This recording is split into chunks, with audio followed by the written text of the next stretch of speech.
Ottelu vastikään päättynyt Pommarissa. Lopputulos tänään jatkoajan jälkeen Rangers 5, M-Team 4.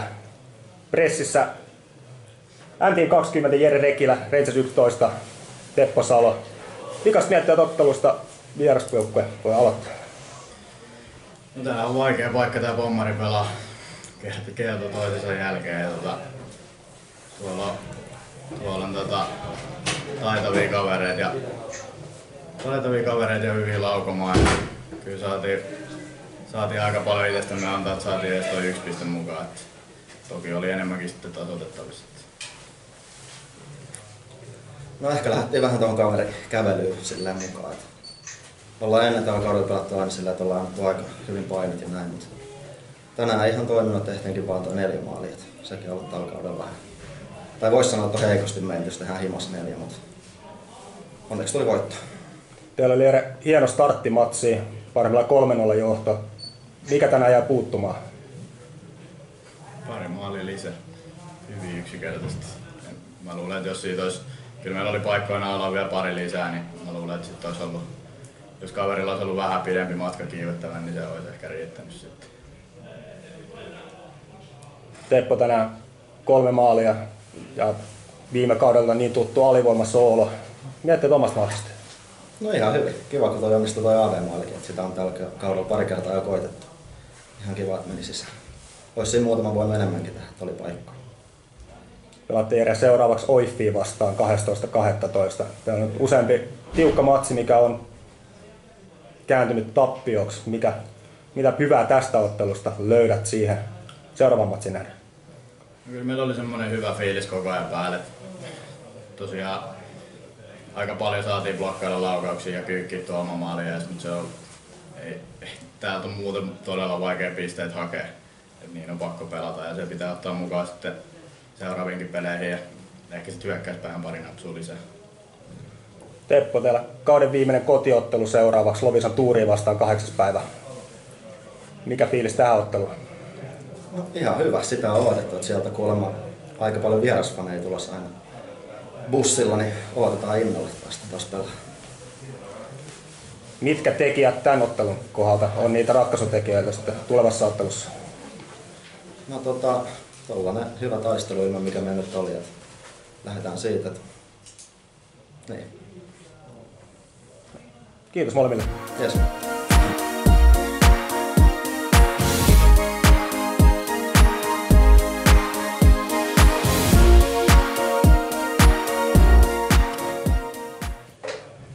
Rangers M-Team-ottelun jälkeen pressissä joukkueiden päävalmentajat M-Team Jari Hallström, Rangers Sebastian Fagerpintilä.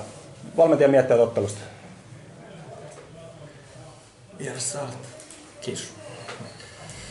No aika sekava matsihan toi oli kaiken kaikkiaan, että pallo tuntui vähän polttelevan kaikille ja ei ehkä semmoista päästä pelaamaan semmoista omaa palveluspeliä, mitä yleensä haetaan, mutta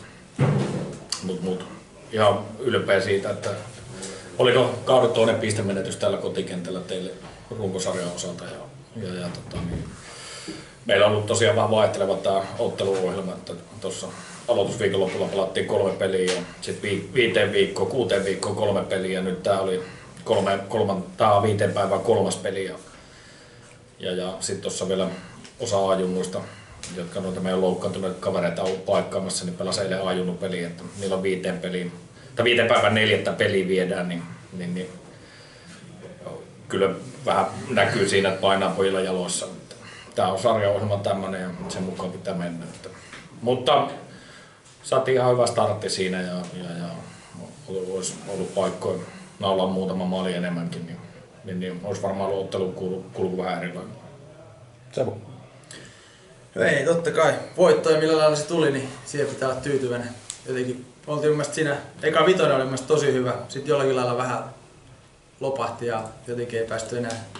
Mun mielestä oikein missään vaiheessa sen jälkeen siihen peliin sillä lailla sisälle.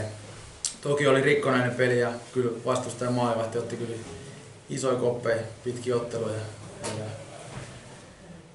Piti kyllä mun mielestä ottelu sen myötä niin kuin tasaisena.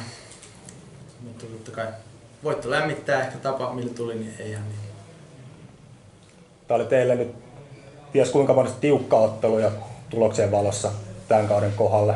Tällä kertaa nyt pisteitä ei yhtä enempää tullut, mutta lähellähän se oli totta kai. Nyt Oiki vastasi seuraavaksi, tosi tasainen pisterintama nyt tuosta vitos aina ihan karsintaan asti. Kuinka tärkeää tämä seuraava ottelu on? No en mä tuossa pitkässä runkosarjassa yhdelle yksittäiselle ottelulle anna niin paljon arvoa, tai painoarvoa, että kyllä se niinku tavoite on meillä olla siinä playoff-viivan päällä, kun runkosarja on taputeltu ja katsellaan sitten ketä tulee vastaan ja missä pelataan.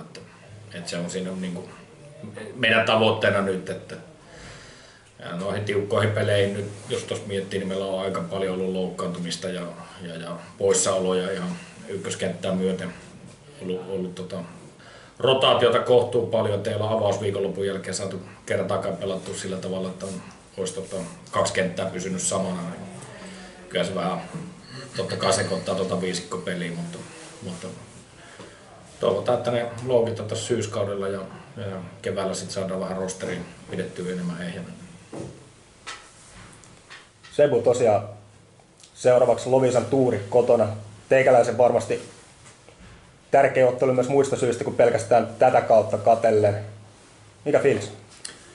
No ei, totta kai innolla otetaan Lovisa tänne vastaan ja tosiaan totta kai vähän ehkä normaali isompi runkosarjapeli.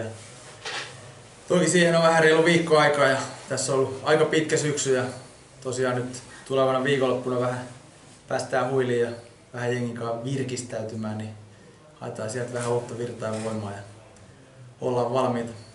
Kuinka tuttu tämä turmiehestö on sulle vielä tätä omaa peliuraa silmällä pitää? No onhan siellä niitä vanhoja kokeneet kettuja aika paljon vieläkin, mutta toki on nuorentunut, mutta aika tuttu nyt. Haasteellinen varmasti. Niin kuin täytyy vielä sanoa, että tämänkin päivän vastusta, että kyllähän M-tiimin semmoinen rutiini totta kai näkyy ja on pelannut pitkään tätä sarjaa ja liigaa niin tietyllä lailla. Vaikka äijät vaihtuu, niin hyvä nippu. Hieno homma. Kiitos. Kiitos.